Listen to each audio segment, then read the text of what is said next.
Good morning students. आज हम आप सभी को नरेशन के बारे में बताने चल रहे हैं। इसको आप लोग ध्यान से सुनिए। वैसे नरेशन को हम दो प्रकार से कह सकते हैं, एक डायरेक्ट नरेशन और एक इनडायरेक्ट नरेशन। नरेशन में हम अपनी बात को दो प्रकार से कह सकते हैं, एक डायरेक्ट और इनडायरेक्ट। डायरेक्ट नरेशन और इनडायरेक्ट नरेशन। नरेशन की हिंदी होती है कथन, और इसके दो पार्ट हैं, एक डायरेक्ट नरेशन जिसकी हिंदी होती है प्रत्यक्ष कथन, और दूसरा होता है इनडायरेक्ट नरेशन। इनडायरेक्ट नरेशन की हिंदी होती है अप्रत्यक्ष कथन। तो सबसे पहले हम डायरेक्ट नरेशन को देखेंगे। नंबर 1 पर है आपका डायरेक्ट नरेशन।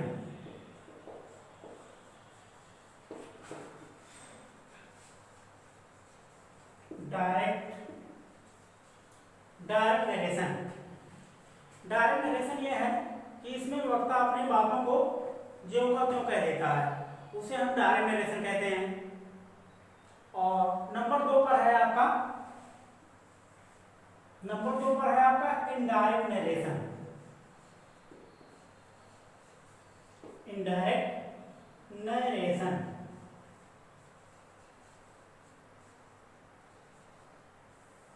इनडायरेक्ट नरेशन इसमें वक्ता अपनी बातों को ज्यों का त्यों ना कह करके, बल्कि अपने बातों में बदल करके कहता है, अपने शब्दों में बदल करके कहता है, उसे हम इनडायरेक्ट नरेशन कहते हैं।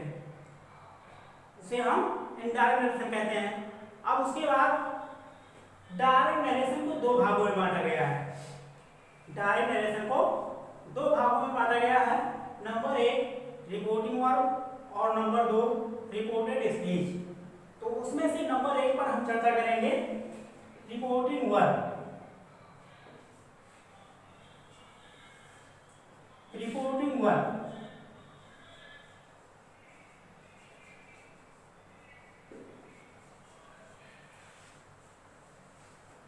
रिपोर्टिंग वर्ब और दूसरा है इसमें रिपोर्टेड स्पीच।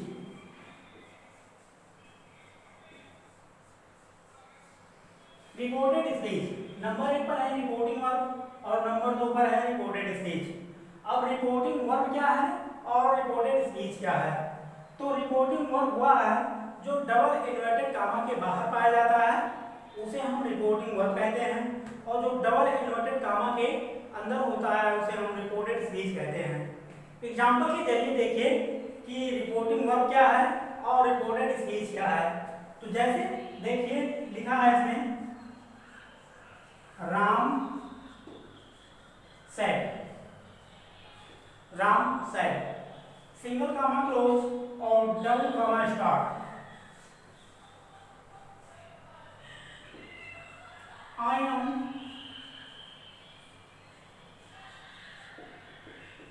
am happy। इसमें लिखा है Ram said I am happy। तो इतना पार्ट आपका, इतना ये हो गया आपका रिपोर्टिंग वर्ब हो गया। इतना पार्ट आपका रिपोर्टिंग वर्ब हो गया और इतना पार्ट आपका रिपोर्टेड स्पीच हो गया। तो कहने का तात्पर्य यह है कि जो डबल इन्वर्टेड कामा के बाहर पाया जाता है उसे हम रिपोर्टिंग वर्ब कहते हैं, और जो डबल इन्वर्टेड कामा के अंदर पाया जाता है उसे हम आरएस या रिपोर्टेड स्पीच कहते हैं। तो अभी तक हमने नरेशन के बारे में मतलब सुना, जाना, पहचाना। नरेशन के दो पार्ट डायरेक्ट और इनडायरेक्ट नरेशन। उसके बाद डायरेक्ट को दो भागों में बांटा गया, रिपोर्टिंग वर्ब और रिपोर्टेड स्पीच। इसका हमने परिभाषा बताया और सुना, जानकारी प्राप्त की। उसके बाद एक एग्जांपल हम उसका हल कर रहे हैं। देखिए ये आपका दिया है डायरेक्ट दिया है, इसको हम इनडायरेक्ट में चेंज करेंगे। तो इनडायरेक्ट में चेंज करने के तरीके यह है कि रिपोर्टिंग वर्ब आपका वैसे रहेगा। देखिए ये वैसे रहेगा। उसके बाद इन सब जैसे सिंगल गामा और डबल इन्वर्टेड गामा जो दिया गया है, इन सबको हटाएंगे और एक कंजक्शन दैट लगा देंगे। तो ये सब हटाएंगे तो ये लग जाएगा एक कंजक्शन दैट लग जाएगा, कंजक्शन दैट लग गया। उसके बाद राम के अनुसार हम प्रोनाउन परिवर्तन करेंगे। प्रोनाउन परिवर्तन करेंगे तो राम यहाँ एक वचन है, तो राम के अनुसार आई को हम यहाँ पर ही में परिवर्तन कर देंगे। ये ही हो गया और ये परिवर्तन हो गया। उसके बाद टेंस बदलेंगे। टेंस यहाँ पर प्रेजेंट दिया है तो प्रेजेंट का हम पास्ट कर देंगे, तो ही के अनुसार यहाँ ये हो जाएगा वाज हो जाएगा।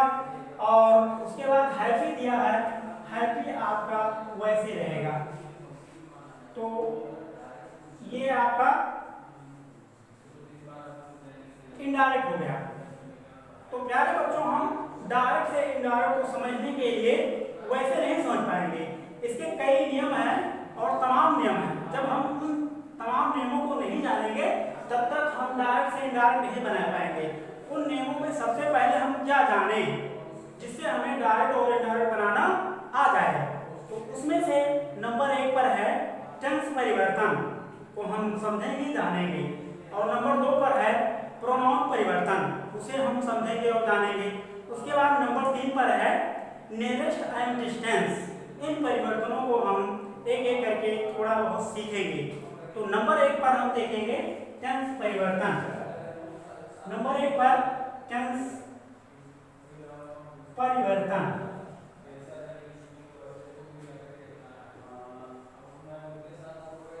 टेंस परिवर्तन एक तरफ आपका रहेगा डायरेक्ट रहेगा और एक तरफ रहेगा इनडायरेक्ट रहेगा। एक तरफ डायरेक्ट रहेगा और एक तरफ इनडायरेक्ट रहेगा। वैसे पूरा बताने में तो बड़ा समय लगेगा, नियर अबाउट 1-2 हम बता दे रहे हैं, बाकी कहीं कोई दिक्कत होगी तो संपर्क करना। वैसे देखिए नंबर 1 पर आपका है present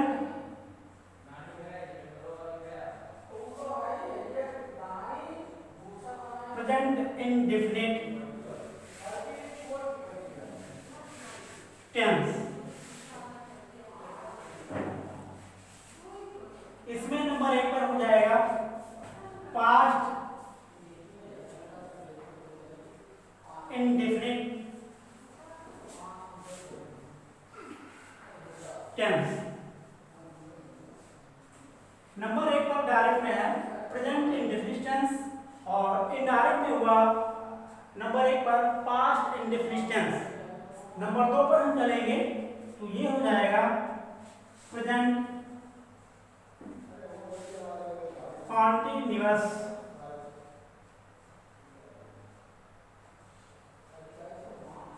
continuous tense. Number 2 past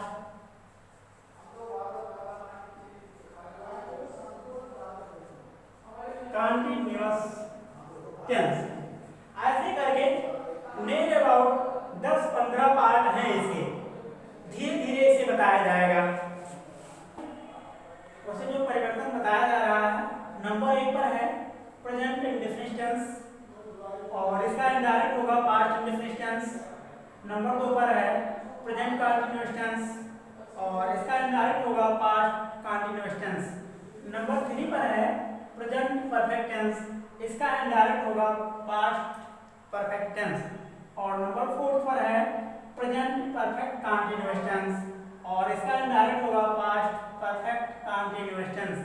ऐसे नियम और आगे हैं जो अगले वीडियो में बताया जाएगा। और कहीं कोई दिक्कत आती है तो कमेंट के माध्यम से जानकारी प्राप्त करें। धन्यवाद।